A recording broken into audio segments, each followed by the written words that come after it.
Japanese matcha.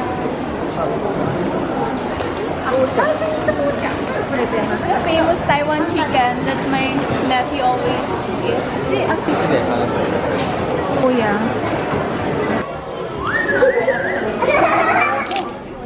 The destination is on your left, Nagoya no Sato.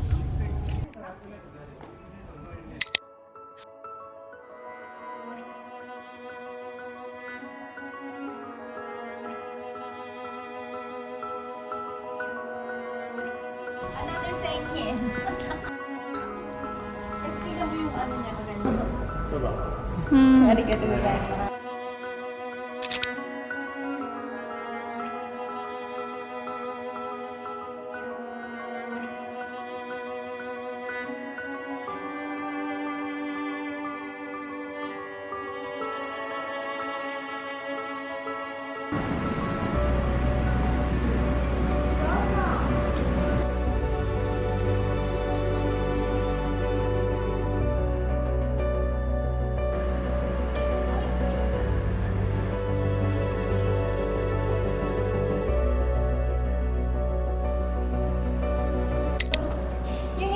Maganda siya pag may illumination kasi yung as in super dami, like this. Ang dami niyang lights. Ang dami, super dami ng lights. Entry ka naman.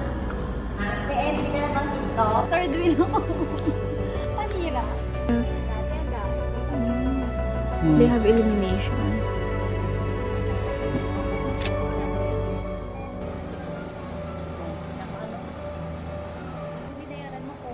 Arigato. It feels like Manila. What about me? I can't see any. And the first one, the second one? Second is that Nagoya CR. It's more on that side.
What? How much?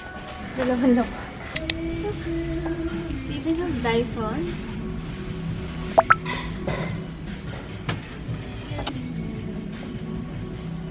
This is the Dyson. So the Dyson is in here. Parang it's so messy. So this is Dyson. So I've seen 3 Dyson in this mess.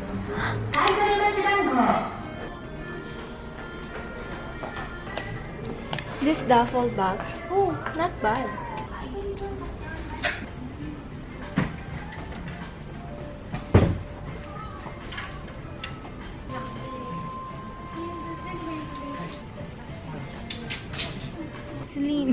Celine. What's your favorite fashion brand? Celine, Saint Laurent, Lazada, shopping. This is what I got for when I'm going to the cinema. This is like for when I'm going to have a grocery. Pili ka na lang ulit. Magpabilag daw muna siya. Tunaw na yung ice cream.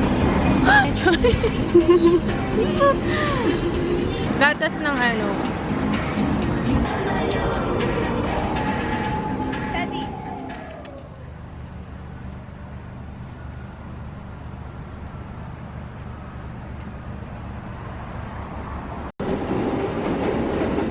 Today's a bittersweet one because it's my last day in Japan.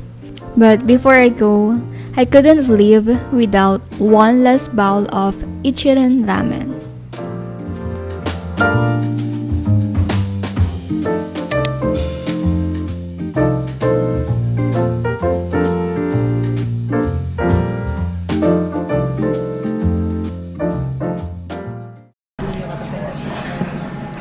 Arigato.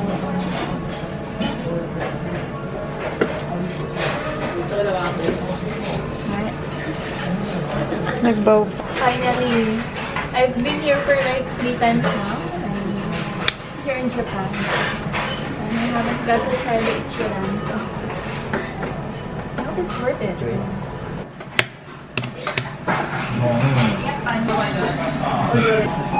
Nice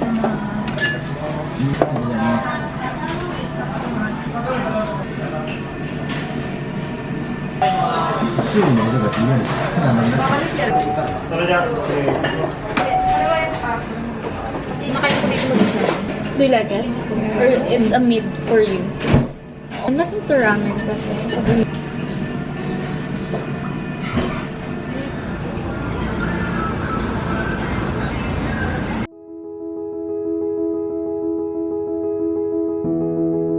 Thank you for joining me on this incredible journey through Nagoya. From savoring delicious Japanese cuisine to exploring secondhand luxury shopping, connecting with nature at Nabana no Sato, immersing ourselves in art and history at the gallery and Nagoya Castle, cherishing moments with the family. It's been an unforgettable adventure. Remember to treasure every moment with your loved ones and keep exploring new experiences together. Until next time, see you in the next vlog.